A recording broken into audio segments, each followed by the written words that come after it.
Hello students, in last video we study how the coordination compounds can form. So the structure of coordination compound is depend on the type of hybridization. If the hybridization is D2sp3, then the coordination compound has a octahedral structure. Valence bond theory वरून आपल्याला काय लक्षात येतं की coordination कंपाऊंडचं structure हे कशावर depend राहणार, type of हायब्रिडायझेशनवर. कारण व्हॅलन्स बॉन्ड थेरी ही कशावर डिपेंड आहे, हायब्रिडायझेशनवरच. तर व्हॅलन्स बॉन्ड थेरी आपल्याला काय सांगते की कोऑर्डिनेशन कंपाऊंड फॉर्मेशन किंवा बॉन्डिंग ही कशावर डिपेंड असते, टाईप ऑफ हायब्रिडायझेशनवर. मग एखादा कोऑर्डिनेशन कंपाऊंडमध्ये मेटल लिगँड बॉन्डिंग कशी होते, त्यामध्ये कोणकोणत्या स्टेप्स इन्क्लूड होतात त्या आज आपल्याला अभ्यासायच्या आहे.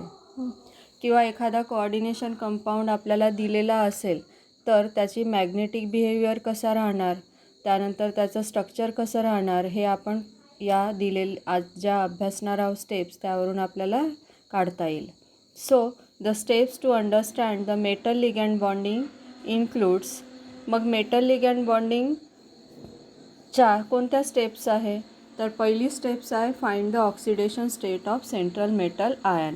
आपल्याला तुम्हाला जे पण कॉम्प्लेक्स दिलेलं राहणार, ज्याचं तुम्हाला काय काढायचं आहे, मॅग्नेटिक बिहेवियर काढायचं आहे आणि स्ट्रक्चर फाइंड आउट करायचं आहे. तर त्याची पहिले काय काढायचे आहे, त्या कोऑर्डिनेशन कंपाऊंडमध्ये जो सेंट्रल मेटल आयन आहे त्याची काय काढायची आहे, oxidation state. How we find the oxidation state of central metal ion we study in the last lectures. Okay, metal आयनची ऑक्सिडेशन स्टेट कशी काढायची हे तुम्ही मागेच अभ्यासलेलं आहे. Then second step, right valential electronic configuration of metal ion. Metal आयनचं काय लिहायचं आहे, व्हॅलन्शियल इलेक्ट्रॉनिक कॉन्फिगरेशन कसं लिहितात हे आपण ट्रान्झिशन एलिमेंट्समध्ये मी तुम्हाला सांगितलं होतं की हंड्स रूल आणि अबव प्रिन्सिपल यानुसार आपल्याला काय काढता येतं, कोणत्याही मेटलचं किंवा मेटल आयनचं इलेक्ट्रॉनिक कॉन्फिगरेशन. मग पहिली स्टेप काय आहे, ऑक्सिडेशन स्टेट काढायची सेंट्रल मेटल आयनची, आणि सेकंड स्टेप काय आहे, त्या सेंट्रल मेटल आयनचं इलेक्ट्रॉनिक कॉन्फिगरेशन लिहायचं असते. त्यानंतर काय बघायचं आपण, see whether the complex is low spin or high spin. मग तो कॉम्प्लेक्स लो स्पिनमध्ये आहे की हाय स्पिनमध्ये आहे हे अभ्यासायचं. लो स्पिन आहे की हाय स्पिन आहे हे आपल्याला दिलेलंच असते. Okay, applicable only for octahedral complex with D4 and D8 electronic configuration. मग चौथी स्टेप काय आहे, from the number of ligands find the number of metal ion orbitals required for bonding. आता जितके लिगँड आहे त्या लिगँडकडे जितके डोनर असतील तेवढे आपल्याला काय पाहिजे, हायब्रिड ऑर्बिटल्स पाहिजे. मग मेटल आयनकडे किती हायब्रिड ऑर्बिटल्स आहे ते आपण लक्षात घ्यायचं आहे. Okay, identify the orbitals of metal ion available for hybridisation and type of hybridisation involve. Next step काय राहणार, identify the orbitals of the metal ion available for hybridisation. हायब्रिडायझेशनसाठी मेटल आयनचे किती हायब्रिड ऑर्बिटल्स काय आहे, अवेलेबल आहे ते आपल्याला बघायचं असते. ओके, मेटल आयन काय करतील, मेटल आयन हे काय असतात, इलेक्ट्रॉन ॲक्सेप्टर असतात. तर इलेक्ट्रॉन डोनर कोण असतात, लिगँड. मग लिगँड हे काय करतील, इलेक्ट्रॉन डोनेट करतील. पण कुठे डोनेट करतील, त्यासाठी त्यांना काय पाहिजे आहे, मेटल आयनकडे व्हॅकंट ऑर्बिटल्स पाहिजे आहे. त्यामुळे या स्टेपमध्ये आपण काय बघायचं की मेटल आयनमध्ये किती हायब्रिड ऑर्बिटल्स हे कसे आहे, अवेलेबल आहे, कशासाठी, हायब्रिडायझेशनसाठी. Okay, then write the electronic configuration after hybridisation. मग त्यानंतर हायब्रिडायझेशन झाल्यावरचं इलेक्ट्रॉनिक कॉन्फिगरेशन लिहायचं. त्यानंतर show filling of orbitals after complex formation. आता कॉम्प्लेक्स फॉर्मेशन झाल्यानंतर त्याला काय करायचं आहे, ब्रॅकेट्समध्ये शो करायचं आहे. त्यानंतर determine the number of unpaired electrons and predict the magnetic behaviour of the complex. मग मॅग्नेटिक बिहेवियर हे कशावर डिपेंड राहणार, इलेक्ट्रॉन्स किती अवेलेबल आहे अनपेअर, त्यानुसार आपण काय शोधून काढू शकतो, त्याचं कॉम्प्लेक्सचं मॅग्नेटिक बिहेवियर. आलं लक्षात. तर अशा या स्टेप्स इन्व्हॉल्व करून आपण एखादा कोऑर्डिनेशन कंपाऊंडमधलं मेटल लिगँड बॉन्डिंग कशी झालेली आहे, त्यानंतर ते कोऑर्डिनेशन कॉम्प्लेक्स किंवा कोऑर्डिनेशन कंपाऊंड मॅग्नेटिक बिहेवियर कसं करते हे आपल्याला शोधून काढता येते. हे आपण एका एक्झाम्पलमधून अभ्यासू. ओके. सो ऑक्टाहायड्रल कॉम्प्लेक्सेससाठी दिलेला आहे. हा कोणता कंपाऊंड आहे? CONH3 6. काय होणार याचं नाव? कोणता ग्रुप आहे? अमिनो ग्रुप आहे. ओके. Amine group. अमाइन ग्रुपला नॉमेनक्लेचर करताना आपण काय म्हटलं होतं? अमिनो ओ लावायचं. आणि किती आहे? 6 आहे, म्हणून काय होणार? 6. 6ला काय म्हणू आपण? हेक्झा. Hexa amino cobaltate. आणि 3+ आयन म्हणून 3 ऑक्सिडेशन स्टेट. मग हा कोणता कॉम्प्लेक्स आहे? Coordination ion complex hexa amino cobaltate. याचा आपल्याला ऑक्सिडेशन स्टेट कोणती आहे ते लक्षात घ्यायची आहे. तर ऑक्सिडेशन स्टेट ऑफ कोबाल्ट, इथे कोबाल्टची ऑक्सिडेशन स्टेट किती आहे? +3 आहे. ओके. एक लक्षात घ्या की जिथे आयन असेल तर त्यावर ज्या आयन कॉम्प्लेक्स हा आयनिक असेल, कॉम्प्लेक्स आयन आहे इथे, तर या कॉम्प्लेक्स आयनची ऑक्सिडेशन स्टेट किती आहे? 3+ आहे. तर कोबाल्टची पण किती असणार? 3+. ऑक्सिडेशन स्टेट कशी काढतात हे तुम्हाला फॉर्म्युलासहित माहिती आहे. ते जर तुम्ही काढून बघितलं तर ती किती येणार? +3 येणार. त्यानंतर नेक्स्ट स्टेप कोणती आहे? We have to write here valential electronic configuration of cobalt 3+ ion. Okay. आता कोबाल्टचं 3+ आयनचं ऑक्सिडेशन स्टेट इलेक्ट्रॉनिक कॉन्फिगरेशन लिहिण्यासाठी आपल्याला काय माहिती पाहिजे? कोबाल्टचा atomic number. Atomic number of cobalt किती असतो?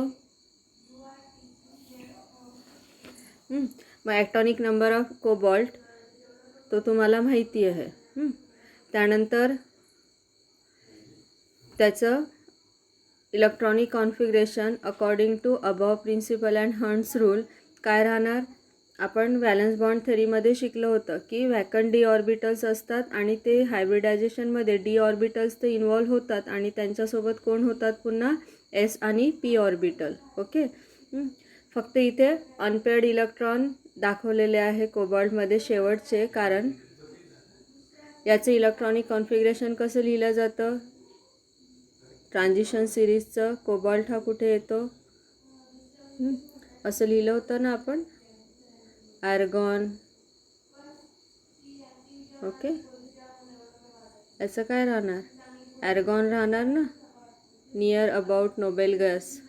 आणि नंतर D10 SP आणि S आणि P ऑर्बिटल. ओके. मग डीमध्ये आता कोबाल्टकडे रिमेनिंग आर्गॉन नंतर किती इलेक्ट्रॉन राहिलेले आहे? 6 इलेक्ट्रॉन. मग हे 6 इलेक्ट्रॉन डी ऑर्बिटलमध्ये कसे पेअरिंग करायचे किंवा कसे फिलअप करायचे बॉक्समध्ये? तर सर्वात पहिले एक इलेक्ट्रॉन द्यायचा 5 याच्यामध्ये आणि नंतर मग काय द्यायचे? पेअरिंग करायचं. मग 5 इलेक्ट्रॉन्स 5 बॉक्समध्ये होतील आणि मग 1 इलेक्ट्रॉन आपण काय करू? त्याला पेअर करून टाकू. आलं लक्षात? त्यानंतर थर्ड स्टेप काय होणार? Number of amine ligands is 6. Number of vacant metal ion orbitals required for bonding with ligand must be 6. आता अमिनो ग्रुपमध्ये किती लिगँड्स, या कॉम्प्लेक्समध्ये किती लिगँड आहे? 6 लिगँड आहे. ओके. किती लिगँड्स आहे? 6 लिगँड्स आहे. आणि प्रत्येक लिगँडमध्ये एक नायट्रोजन ॲटमकडे काय आहे? 2 लोन पेअर ऑफ इलेक्ट्रॉन्स आहे. मग ह्या 6 अमीन ग्रुपसाठी किती ऑर्बिटल्स पाहिजे आपल्याला? 6 पाहिजे. बरोबर आहे.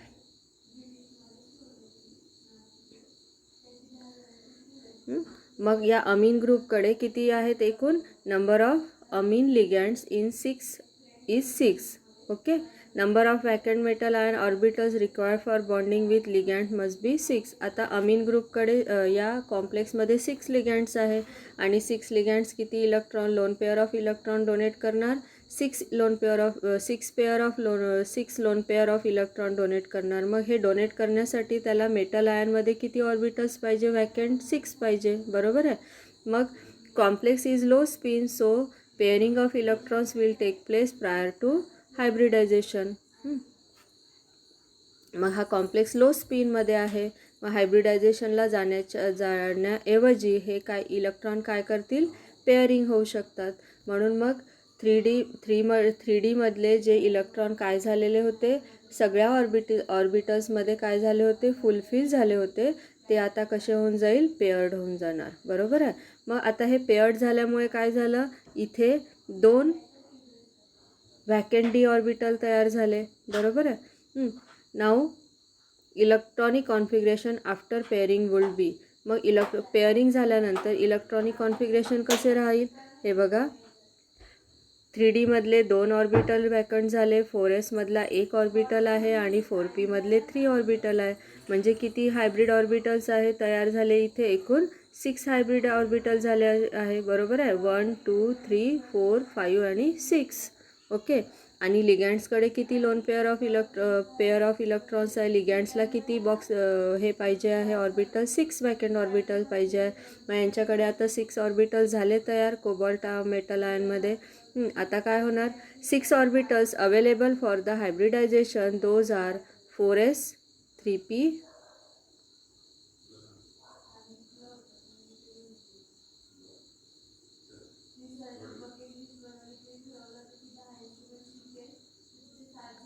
6 ऑर्बिटल्स अवेलेबल फॉर हायब्रिडायझेशन. मग आता हे 6 ऑर्बिटल्स काय झाले, हायब्रिडायझेशनसाठी तयार झाले आहे. कोणते आहे, जे मी आत्ताच सांगितलं.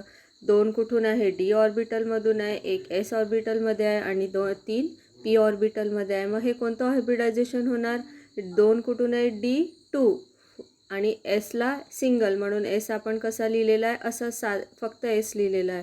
आणि 3 ऑर्बिटल्स फ्रॉम पी, म्हणून मग काय, P3. मग हे कोणतं हायब्रिडायझेशन टाईप होणार, D2sp3. लक्षात आलं कशा पद्धतीने. 6 orbitals available for hybridisation are 2 from 3D, 1s and 3 4p orbitals. Okay. The orbitals for hybridization are decided from the number of amine ligands, which is 6. आता अमीन लिगँड्स किती आहे, 6 आहे. म्हणून इथे काय, here n-d orbital participate in hybridisation since it is low spin complex. इथे हा कसा आहे, लो स्पिन कॉम्प्लेक्स आहे, म्हणून इथे n-1d ऑर्बिटल काय होत आहे, पार्टिसिपेट होत आहे. Electronic configuration after complex formation. आता इलेक्ट्रॉनिक कॉन्फिगरेशन कसं होणार आफ्टर हे फॉर्मेशन. आता इथे एक अमीन लिगँड या बॉक्समध्ये, इथे हायब्रिड ऑर्बिटल्स सोबत काय होणार, इलेक्ट्रॉन पेअर शेअरिंग होणार. आलं लक्षात. 6 अमीन लिगँड्स आहे. मग एका अमीन लिगँड्सकडे एक लोन पेअर ऑफ इलेक्ट्रॉन. मग इथे एक लोन पेअर ऑफ इलेक्ट्रॉन, असे 6 ऑर्बिटल्समध्ये 6 लोन पेअर ऑफ इलेक्ट्रॉन्स काय होईल, इथे फुलफिल होणार. आणि अशा प्रकारे हे काय तयार होईल, octahedral D2sp3 type of hybrid orbital तयार होणार. As all electron are paired the complex is diamagnetic. सगळे इलेक्ट्रॉन्स कसे आहे, पेअर्ड आहे, म्हणून ते काय होणार, डायमॅग्नेटिक होणार. आलं लक्षात. तर अशा प्रकारे एखादं कॉम्प्लेक्स दिलेलं राहील तर तुम्हाला त्याच्यावरून काय करता येणार, त्याचं मॅग्नेटिक बिहेवियर काढता येणार. आलं लक्षात. अशा प्रकारचे एक्झाम्पल्स पुस्तकामध्ये दिलेले आहे, ते तुम्ही अभ्यास करा. काही अडचण असल्यास मॅसेज टाका आणि अभ्यास करा. Okay, thank you.